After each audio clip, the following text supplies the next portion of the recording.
So y'all niggas still don't think it's a coincidence? Say less. Let me show you more proof. This is 607 Unk and this is 4 Extra. Now look at the cup. The cup is gold, blue, and red. Unk always have his cup wrapped with bandanas, always with blue and red. You heard? Now I want y'all niggas to pay real good attention to this. I'm about to fuck y'all minds up again. So this part right here is where 4 Extra was threatening Unk, and Unk used his cup for protection. You gonna die right here. I smoke your ass and niggas, you gonna die at no jumpers, niggas. I don't give a f. I'm gonna flatline you right here and go to jail and laugh at your ass while you on the projector dead. And I'm gonna be doing burpees in jail, laughing at your ass while these bitches picking up my collect calls. So all of a sudden, Unk took off the blue bandana which he's wearing on his head and he left the red bandana on a gold cup. It's not a coincidence. And we gonna get this straight. Unk was never scared. He acted scared. And look, he put that red bandana so he could offend 4 Extra. He know what he's doing. He's playing chess, not checkers. So let's ask ChatGPT, what do that mean? A gold cup with a red bandana. A ghost gold cup with a red bandana holding water in it is a powerful spiritual imagery, especially in traditions like voodoo, hoodoo, Santeria, and even folk magic. Here what each element likely symbolizes when combined. So let's take a look at the breakdown. A skull often represents the ancestors, spiritual sight and death energy, connection to the dead and underworld. In voodoo, it can invoke Baron I don't know how you say his name. Rule over the dead. So you already know Unk playing with death. And then for the bandana tied around the skull, it symbolizes a spirit that fights for you or protects you. A dead soldier, a revolutionary, or a vengeful ancestor. Man, stop playing with Unk, my nigga. He know what he doing, bro. He not talking about that BD, GD, whatever he be saying. He put them colors on that gold cup for a reason, my nigga. Nigga playing with voodoo, gang. So let me fuck y'all niggas up even more. Look at this shit. This shit getting wicked. Ain't this a bitch? What? Red and gold? Red and gold? Huh? What? Yeah, run me my likes, my nigga. Yo, hit that follow button. I'm not playing with y'all. I'm not one of these niggas, man. Gangster. Ain't that crazy? This how evil this shit is, bro. They backdoor this nigga 4 Extra. You know his career is based off fades and squabbles, my nigga. They gave that nigga dynamites instead of firecrackers, my nigga. Backdoored him. Gangster. After Unk was on that podcast for 1 day and quit it. You know something was up when nigga quit it in 1 day. Come on, bro. And all of a sudden, you got a golden red cup. And then golden red fucking dynamites, my nigga. Man, stop playing with me, man. Bro, look how his career ended, bro. From blowing up his fucking hand. The nigga didn't get shot. This nigga's an active gang member. Nigga always dissing somebody. The nigga, yo, bro, I ain't see this nigga now fight one nigga on the net yet. I ain't see no op sliding on this nigga. But all of a sudden, your hand blow up. Come on, bro. Stop playing with me, my nigga. Man, they set that nigga up, gang. They set that nigga up. Gangster, bro. Yo, Unk knew what he was doing. He acted scared so he could summon all them evil spirits, my nigga. That ass. For protection, my nigga. So now we back at this video. Remember, Unk exposed 4 Extra and Adam 22 for this shit. He talking about it was 40 Christian in the background. He don't want no smoke. He not trying to die in Cali. All that shit. So you know he was scared, bro. Come on, bro. And look at Unk's face when he said it's only holy water. Don't worry about it. He gave him that look like, yeah, don't worry about it, nigga. I got you. First off, let me tell you. First off, it's holy water. Don't worry about it. And look what Aaron the plumber had to say about this shit. This shit is crazy. Hey, you see what happens, Brodesky, when you do the devil's work? You know what I'm saying? You surround yourself with people like Adam 16 in a real way. Adam 16 probably gave them fireworks in a real way. Brodesky, kaboom, this hand, there you go. Ooh, whiskey, you're done for, Brodesky. You know what I'm saying? You're trying to be a big bad wolf, trying to bully people. You see how you did 607? Kaboom. Now he needs 4 extra fingers, you know what I'm saying? Call that man 4 nubs in a real way. Brodesky finna be walking like this. So y'all niggas still don't think it's a coincidence? Say less. It's you and me. And if I could, I'd make a deal with God, and I'd get him to swap our places. It's you and me. And if I could. So y'all niggas still don't think it's a coincidence? Say less. You think he's an intelligence asset? Alex Jones? Yes. I think he's probably has some really valuable sources that he would never reveal. Maybe at times he gets information that, again, these sources would never come out and actually disclose, what they have. But if you could point to something, I don't know. Always look at him as a huge waste of talent, because when he's right, but no one cares. Because when he's wrong, which is all the fucking time, it's not like, oh, sorry, I said 75%. It's really 35%. It's like, oh, sorry, it turns out the Obamas don't abduct children, fuck them in their basement, and kill them. My bad, right? There's no middle ground with him. You think he... So y'all niggas still don't think it's a coincidence? Say less. Is Alex Jones and Bill Hicks the same person? All these conspiracy theories keep coming out that things keep coming true. I don't get it. What do we do?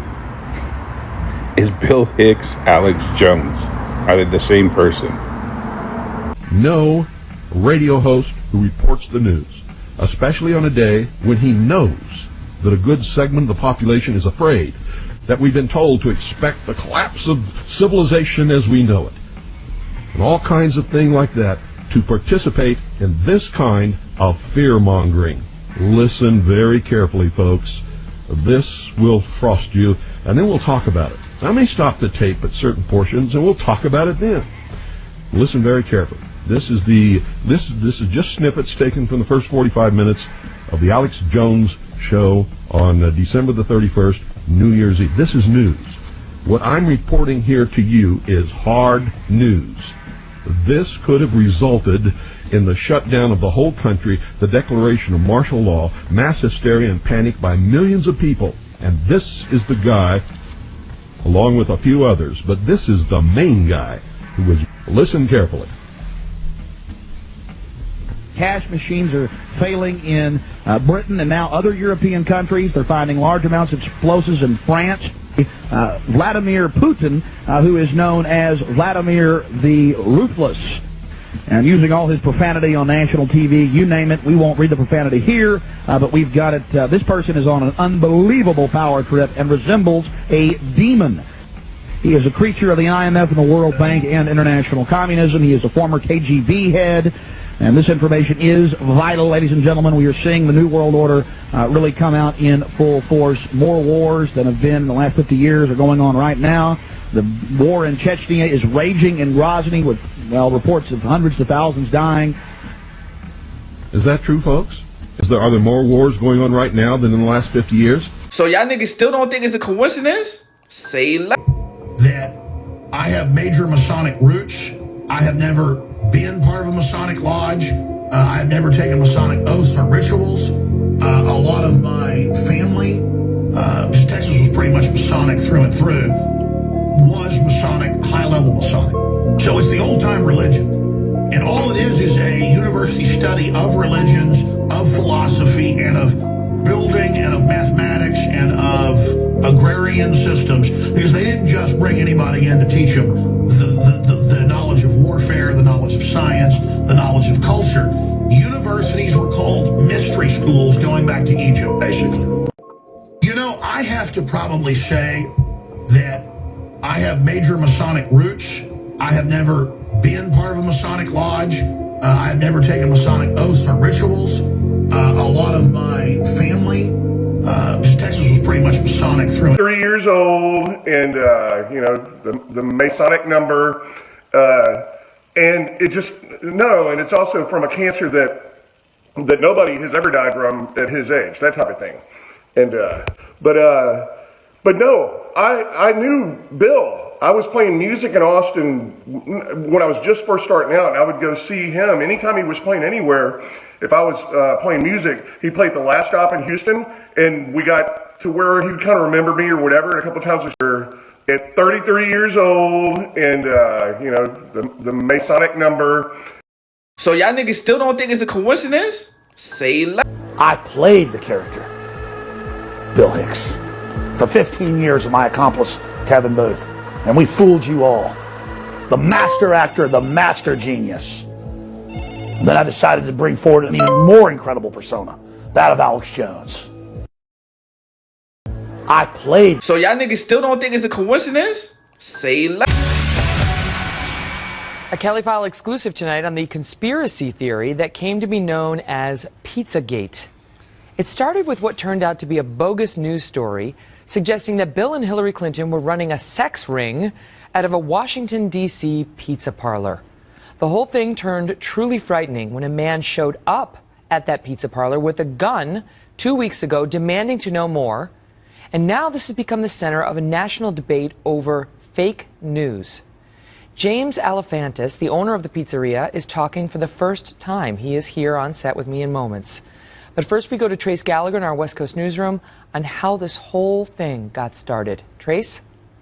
Megan, as many controversies do these days, it began with a tweet. On October 30th, days after the FBI announced they'd be reopening an investigation into Hillary Clinton's emails, someone on Twitter, whose name remains unverified but has several thousand followers, posted that new emails found on Anthony Weiner's computer confirmed that Hillary Clinton was involved in a pedophilia ring. The Twitter post included information from a Facebook user who stated, quote, "My NYPD source said it's much more vile and serious than classified material on Weiner's device. We're talking an international child enslavement and sex ring." The next day, the bogus claim was picked up by a website called yournewswire.com, message boards like 4chan and Reddit, right-wing blogs, and several pro-Trump websites. InfoWars' Alex Jones, a far-right web host, posted a YouTube video seen almost 500,000 times. When I think about all the children Hillary Clinton has personally murdered and chopped up and raped, I have zero fear standing up against her. I had some family that did stuff for the CIA. Because my dad, he was someone who would do medical procedures on high-level CIA people. Whenever I go to a family reunion, half the people in the room are former retired CIA. I've had family that got like 7 silver stars and stuff like that, but it's all classified. Some of the highest decorated people in the country. I was recruited by patriot elements inside the shadow government. Hooked up at the Psych Warfare Center run by the Pentagon at UT. I'm not even supposed to talk about the fact I've been let in there repeatedly. These guys were like colonels in the Army and Air Force generals, and I'd go to these meetings when I was like 18 with the former Marine Corps 3-star general or a former 3-star Air Force weapons head, or, you know, and they're like telling you this stuff, and you're like, what? And they're like, listen, they tried to recruit us. You're going to have to get ready. I remember being 4 years old with like an FBI agent and an Army colonel and all these people at my dad's house. And they're all sitting around the table talking about this and how do we beat it. And just all these decades later, 40 years later, it's all true. The rumor spread, inspiring some newfound internet sleuths to start digging around in John Podesta's hacked emails, searching for proof and location of the so-called sex ring. What they found were numerous references to pizza, a term Urban Dictionary says is slang for child pornography. So somehow they concluded that Podesta and company were speaking in code. Pizzas. They also pounced on an email from D.C. pizzeria owner and prominent Democratic supporter James Alefantis, inviting Podesta to a pizza party fundraiser at his restaurant. Users then started combing through Alefantis' Instagram posts, including a photo of a young girl with her hands taped to the ping pong table. Alefantis says the child is his goddaughter and the picture was very innocent. And this picture, that conspiracy theorists decided must be the secret basement where children are locked up. But in fact, it's from a restaurant Alefantis considered leasing, and Comet Ping Pong doesn't even have a basement. By November 4th, just 6 days after the initial tweet about a sex ring, Alefantis was officially part of the conspiracy. He began receiving threatening phone calls with people labeling him a pedophile.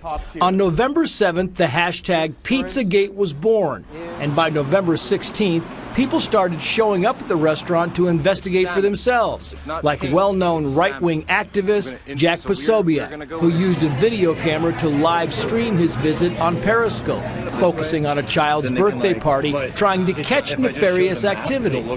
On December 4th, Edgar Welch showed up at Comet Ping Pong armed with an AR-15, a revolver, and a knife, determined to find underground rooms and vaults, firing his gun at a door, behind which Alefantis says he wouldn't have found anything exciting. And here is our bags and coat closet.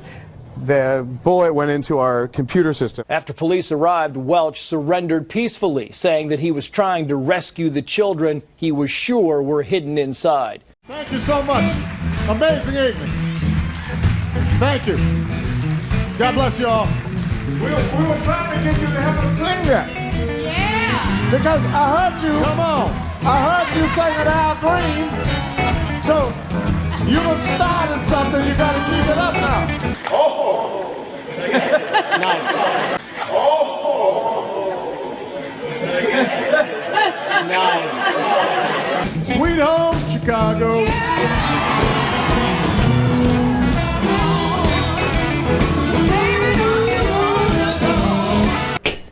Do not know about you that you could tell us, you think? It's my real hair. Oh, okay, but that's a good one because everyone might not think it's not your real hair. People don't think it. You can see it now, but it is my real hair. Clearly your real hair. I read an article this morning that it's not my hair, and I'm saying, excuse me, but no, it's my real hair. If you didn't do what you did during your career, what other career you think you would have done? Maybe I'd be an assistant golf pro. You don't make that much money as an assistant golf pro. You had to go head pro. I don't want to be head pro. I have very little ambition. I've always been a person with very little ambition, so an assistant pro may be the assistant to assistant. Do you think you ever were going to be the President of the United States at one point? Well, I was leading in all of the polls, and I decided not to run, but when I decided, I was leading in all the polls, so I don't know what to tell you. What's the first thing that Donald Trump does when you wake up in the morning? Well, I get the papers. I read the papers. I like to see what's happening in the world, and I think that's very important. I always tell people when they say success, you have to know what's going on in the world. You have to read the papers, watch television, see what's going on. You'll never be successful if you don't know where it's going. What's the worst thing about your golf game? My chipping. Donald Trump, you have played the Central Florida Q&A craze ping pong.